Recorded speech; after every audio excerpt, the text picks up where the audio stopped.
আসসালামু আলাইকুম everyone, welcome to SA kitchen ওয়ার্ল্ডে। তো আজকে আমি বানিয়েছি চিলি চিকেন আলুর চপ। তো এটা খেতে খুবই মজা, আর এখনকার সময় এটা মোস্ট ভাইরাল একটা রেসিপি। আর এটা এমন কেউ নেই যে ট্রাই করেনি। আর এটা সবচেয়ে ভালো একটা দিক হলো এটা ফ্রোজেন করে রাখা যায়, আর যখন মন চায় তখন এটা বের করে ভেজে খাওয়া যায়। তো চলুন দেখি রেসিপিটা। তো এই জন্য আমি চুলাইটা প্যান বসিয়ে দেবো, আর এখানে আমি চিকেন পিসগুলো দিয়ে দিব। চিকেন পিসগুলো দিয়ে আমি পর্যাপ্ত পরিমাণ কিছু পানি দিয়ে আদা রসুন বাটা, গরম মশলা বাটা, স্বাদ মতো লবণ আর গোলমরিচের গুঁড়ো দিয়ে এটাকে সিদ্ধ করে নিব। তো এখানে আমি গরম মশলা বাটাটা ব্যবহার করেছি, এতে ফ্লেভারটা অনেক সুন্দর একটা ফ্লেভার আসে। এখানে আপনি গরম মশলা গুঁড়ো ইউজ করতে পারবেন, আবার এটা স্কিপও করতে পারবেন। তো আমার চিকেনগুলো সিদ্ধ হয়ে গেছে। এখন আমি এগুলোকে হাড় থেকে মাংস ছাড়িয়ে ঝুড়ো ঝুড়ো করে নিব। এবং এখানে আমি 4টা আলু সিদ্ধ করে ম্যাশ করে নিয়েছি। 1 কাপ চিজ দিয়ে দিয়েছি, হাফ চামচ গোলমরিচের গুঁড়ো, অল্প একটু চিলি ফ্লেক্স দিয়েছি, এবং হাফ চামচের মতো আমি এখানে গরম মশলা গুঁড়ো ইউজ করেছি। 1 কাপ পেঁয়াজ, কিছুটা কাঁচামরিচ, আপনার টেস্ট অনুযায়ী ধনেপাতা কুচি, আর একটা ডিম দিয়ে এটাকে আমি চটকিয়ে নেব।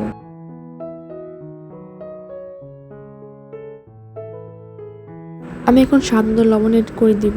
তো এটা আমি তখন ভুলে গেছিলাম। তো স্বাদ মতো লবণ এড করে দিয়ে এটাকে আমি ভালো মতো মাখিয়ে নিব। মাখিয়ে নিয়ে হাতে তেল মাখিয়ে এরপর এটাকে আমি গোল গোল শেপ করে দিব। তো এখানে আপনারা আপনাদের পছন্দের মতন যে কোনো শেপ করতে পারেন।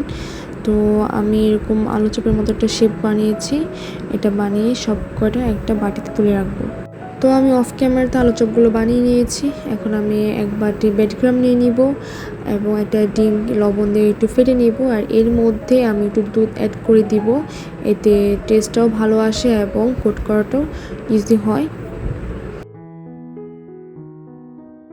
এখন আমি চপগুলোকে ডিম আর দুধের মিশ্রণের মধ্যে ডুবিয়ে ব্রেডক্রাম দিয়ে কোট করে নিব, এবং এভাবে আমি একটা একটা করে একটা বাটিতে রেখে দিব।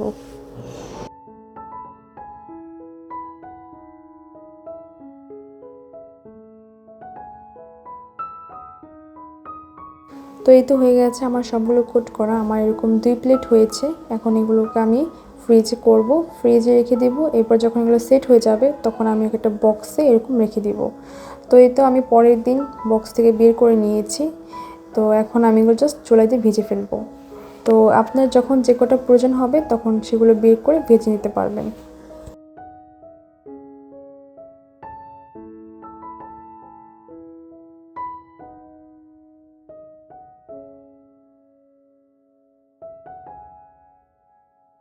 এই তো আমার ভাজা হয়ে গেছে। এখন এগুলো আমি সার্ভ করে নিব। এগুলো অনেক ক্রিস্পি হয়েছে আর খুবই মজা হয়েছে। আপনারা চাইলে বাসায় ট্রাই করে দেখতে পারেন। ভালো লাগলে অবশ্যই একটা লাইক আর একটা কমেন্টস করে যাবেন। তো আজকে এই পর্যন্তই। আসসালামু আলাইকুম, আল্লাহ হাফিজ।